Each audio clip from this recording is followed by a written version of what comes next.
El estoicismo fue un movimiento filosófico griego que fue popular durante la época de Jesús. Algunos han sugerido que las enseñanzas de Jesús se alineaban con las creencias estoicas. En este video examinaremos las evidencias y consideraremos si a Jesús se le puede llamar correctamente estoico.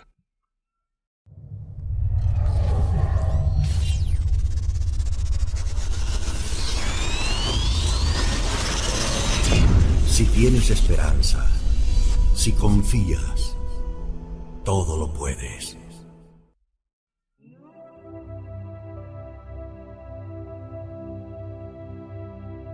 Hola y bienvenidos a nuestro canal Mundo Caballo de Troya. El estoicismo enseñó que la felicidad proviene de vivir virtuosamente y de acuerdo con la naturaleza.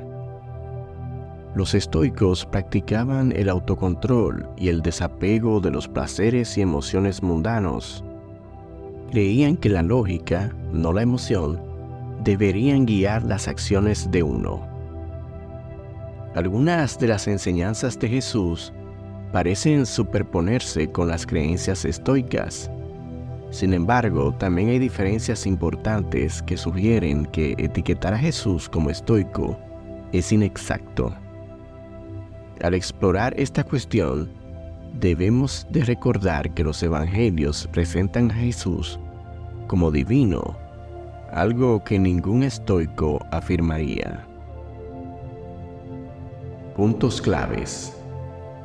Tanto Jesús como los estoicos valoraban la virtud y el autocontrol. Pero Jesús mostró emoción y enseñó el amor, mientras que los estoicos suprimieron la emoción. Jesús priorizó el amor a Dios y al prójimo, no el desapego estoico. Jesús realizó milagros y afirmó tener divinidad, a diferencia de los maestros estoicos. Si bien las enseñanzas de Jesús tienen temas estoicos, Él no era estrictamente un estoico. Para obtener una imagen completa, veremos la historia del estoicismo, sus creencias claves y cómo se comparan las enseñanzas de Jesús. Examinar las escrituras y el contexto de la vida y el ministerio de Jesús arrojará luz sobre este intrigante tema. Una breve historia del estoicismo. El estoicismo comenzó en la antigua Grecia, alrededor del año 300 a.C. Su fundador fue Zenón de Citión, quien enseñó filosofía estoica en Atenas. Los estoicos obtuvieron su nombre de la Stoa Poikile, o pórtico pintado, donde Zenón sermoneaba a sus seguidores. Entre los estoicos destacados se encontraban el filósofo Séneca el Joven, el emperador Marco Aurelio y el esclavo convertido en filósofo Epicteto. Posteriormente, el estoicismo influyó en los primeros pensadores cristianos y continuó como escuela de filosofía durante siglos. Los estoicos enseñaban que las emociones destructivas eran el resultado de errores de juicio. Creían que la gente debería utilizar la razón para comprender la naturaleza y a sí mismos. Viviendo razonable y virtuosamente se puede obtener felicidad y tranquilidad.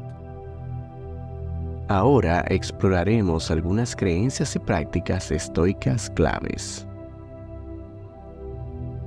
Creencias y prácticas fundamentales del estoicismo. Lógica sobre emoción.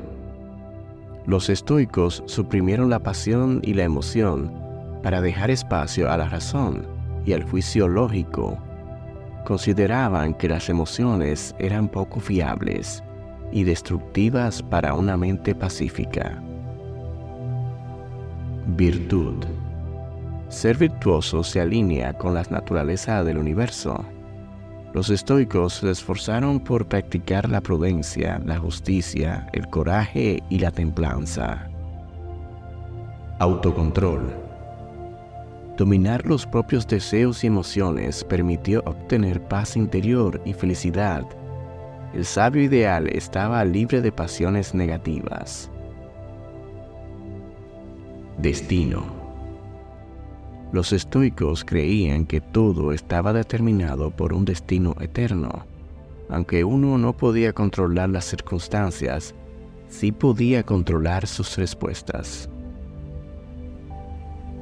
Indiferencia hacia las cosas externas. Solo importaban la virtud y la sabiduría de uno.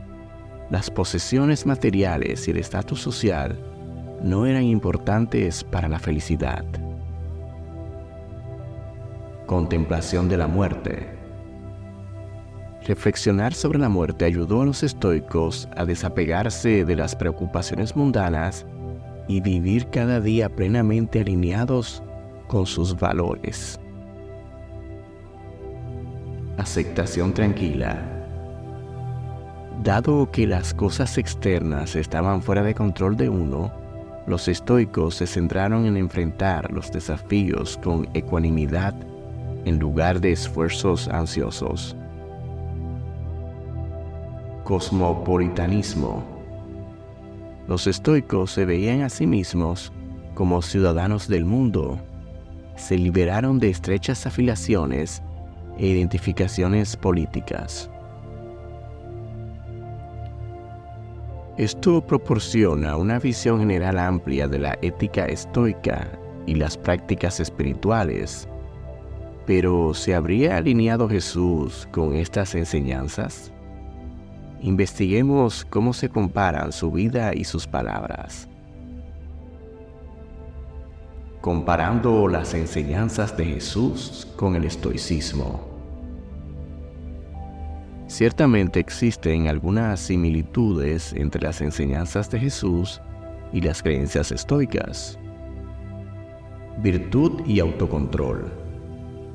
Jesús valoró la virtud y habló sobre la importancia del autocontrol. Por ejemplo, cuando dijo: Bienaventurados los de limpio corazón, porque ellos verán a Dios. Enseñó a sus seguidores a negarse a sí mismos, practicar el autosacrificio y abstenerse de la ira y la lujuria. Estas enseñanzas se alinean con el énfasis estoico en dominar los propios deseos y cultivar la virtud a través del autocontrol. Aceptación de las dificultades. Jesús llamó a sus seguidores a aceptar el sufrimiento y la persecución con calma y sin venganza. Pero yo os digo, no resistáis al que es malo.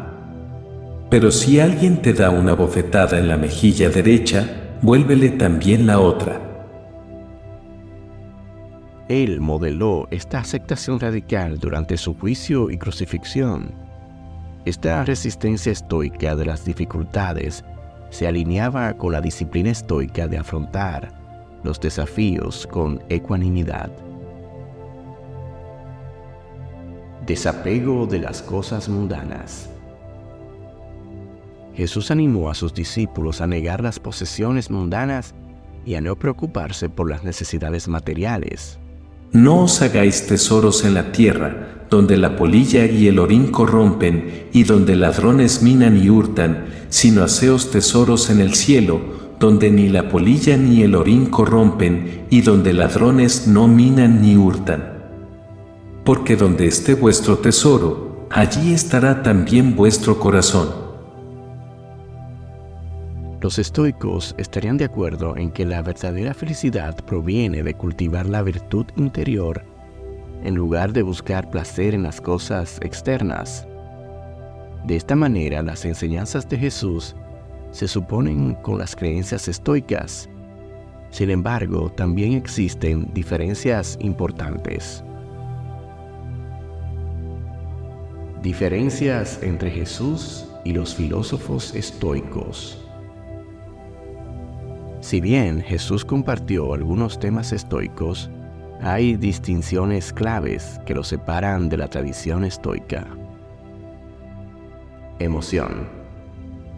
A diferencia de los estoicos, Jesús nos enseñó la supresión de toda emoción y pasión. Expresó emociones profundas como ira, tristeza y alegría. Jesús lloró ante la tumba de Lázaro, mostrando que el duelo apropiado tiene su lugar. Las representaciones evangélicas de Jesús contradicen el ideal estoico del sabio desapasionado.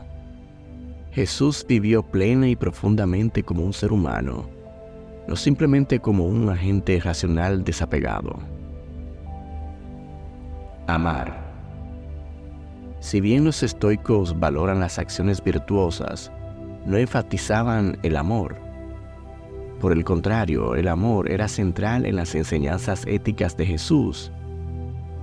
Dijo que los 2 mandamientos más importantes eran amar al Señor tu Dios y amar a tu prójimo como a ti mismo. Este enfoque en el amor significó que Jesús no fuera indiferente como los estoicos.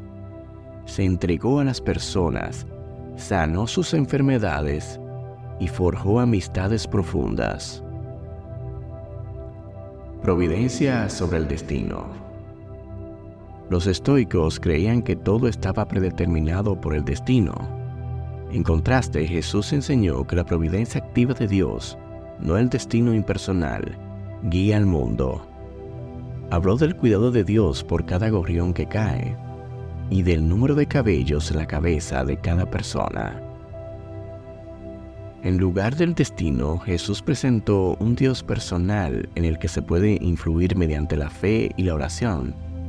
Esto difiere notablemente del determinismo estoico. Reino de Dios. El mensaje central de Jesús fue la venida del reino de Dios, una realidad sobrenatural que irrumpió en el mundo. Realizó milagros para demostrar el poder y la autoridad. Estos milagros, incluidos las curaciones extraordinarias, contradicen la visión del mundo de los estoicos. En el reino, los últimos serán los primeros, los pobres benditos, y los mansos heredarán la tierra. La visión radical de Jesús de la transformación social y cósmica no tenía paralelo en el estoicismo. Divinidad. Finalmente, la diferencia más profunda es que Jesús afirmó divinidad y se reveló como Dios encarnado. Ningún filósofo griego, estoico o no, sugeriría que fueran divinos. Los estoicos se veían a sí mismos como maestros, no como salvadores, ni mucho menos como dioses creadores. Jesús demostró su divinidad mediante su poder sobre la naturaleza, la muerte, las enfermedades y los demonios. Su resurrección confirmó su identidad. Esta revelación suprema lo separa por completo de cualquier tradición filosófica antigua. Pero, ¿y qué se nos dice de esto en la saga de libros Caballo de Troya? En el diario de Eliseo se nos cuenta lo siguiente. El 5 de febrero del año 28, jueves, hacia la quinta, 11 de la mañana, se acercó a la piedra Gimel un venerable anciano. Parecía rondar los 80 años. Vestía de blanco inmaculado. Su única compañía era un bastón negro y lustroso y unas barbas suaves, igualmente nevadas, que caían hasta el pecho. Dijo llamarse Hipías y ser griego. Había dedicado su vida al estudio de la filosofía. Reconoció que era devoto de Zenón de Sitio, nacido en el siglo IV antes de nuestra era y fundador de un movimiento intelectual muy de moda en aquel tiempo, el estoicismo. Preguntó por el maestro. Deseaba conversar con él. Sabía de sus enseñanzas y necesitaba contrastarlas con las suyas. Andrés lo recibió, escuchó con atención y le rogó que aguardara. Al poco se presentó Jesús. Se saludaron y, en griego, iniciaron una sabrosa conversación. Mejor dicho, Fue el anciano quien habló al principio, y el maestro y un reducido grupo de discípulos y de seguidores del Bautista se acomodaron alrededor del viejo filósofo. Eliseo permaneció cerca, atento. Hipías hizo un resumen de las enseñanzas que practicaba. Creía en un Dios, razón que sostenía y gobernaba el mundo y las estrellas. Defendía la existencia del alma y su inmortalidad, y consideraba, como Zenón, que dicha alma vivía prisionera en el cuerpo. Era su destino. La vida, para los estoicos, era esfuerzo continuo. Esa tenacidad podía conducirlos a la virtud y a la sabiduría. Por supuesto, intentaban vivir en armonía con la naturaleza y buscaban, desesperadamente, la hermandad entre los hombres. Jesús y el resto escucharon en silencio y con atención. Al concluir la amena exposición, el griego se dirigió al Hijo del Hombre y preguntó: Zenón, nuestro fundador, y Crisipo, uno de sus alumnos, sostienen que la muerte es la separación del alma y el cuerpo. ¿Qué opinas? Dices bien. El alma, al morir, viaja lejos. Pero no se disuelve, como predicó Zenón. En cuanto al cuerpo, es cierto que se pudre y desaparece, pero no regresa a la vida, como defendía tu maestro. Cuando mueras tendrás otro cuerpo, distinto. Hipías recuperó uno de los comentarios del maestro y preguntó de nuevo: Si el alma no se disuelve, ¿qué pasa con ella? El alma es un regalo del Padre Azul o del Dios Razón, como le gustaba llamarlo a Zenón, y, por supuesto, de origen divino. En consecuencia, el alma es indestructible. Zenón se aproximó a la hora de describir el alma, pero se quedó corto. El alma no es razón, inteligencia o calor, como defendía vuestro fundador, y tampoco llega al hombre a los 14 años. Llega antes, mucho antes. Pero el alma no es razón, ni tampoco inteligencia, y mucho menos calor. El alma es una criatura maravillosa que no habla ni razona. Se llena, eso es todo. No comprendo. Si el alma no es la razón, ¿qué es? Te lo he dicho, una criatura inmortal y deslumbrante que ahora, en esta vida, no estás capacitado para comprender. Ni tú ni nadie. El alma, en realidad, eres tú, escondido. El alma es tu personalidad, que un día, cuando pases al otro lado, se mostrará en toda su belleza. Es tu auténtico yo. Cuenta Eliseo en su diario que el maestro siguió conversando durante 2 horas con Hipías, el filósofo griego que era seguidor del estoicismo. También dice Eliseo que de registrar todas las palabras de Jesús, una a una, como afirmaba Juan en su Evangelio, no habría libros en el mundo que pudieran contenerlas. Conclusión. Jesús trasciende el estoicismo. Al examinar la cuestión encontramos que Jesús tiene algunos puntos de contacto con la ética estoica, pero se distingue en aspectos esenciales. Sus enseñanzas desarrollan temas similares como la virtud, el autocontrol y la compostura en las dificultades, pero las diferencias son más sorprendentes. Con esto hemos terminado el video. Si te ha gustado, no dudes en suscribirte a nuestro canal, dar un me gusta, comentar lo que piensas, pero muy sobre todo, compartirlo en tus redes sociales. Muchas gracias.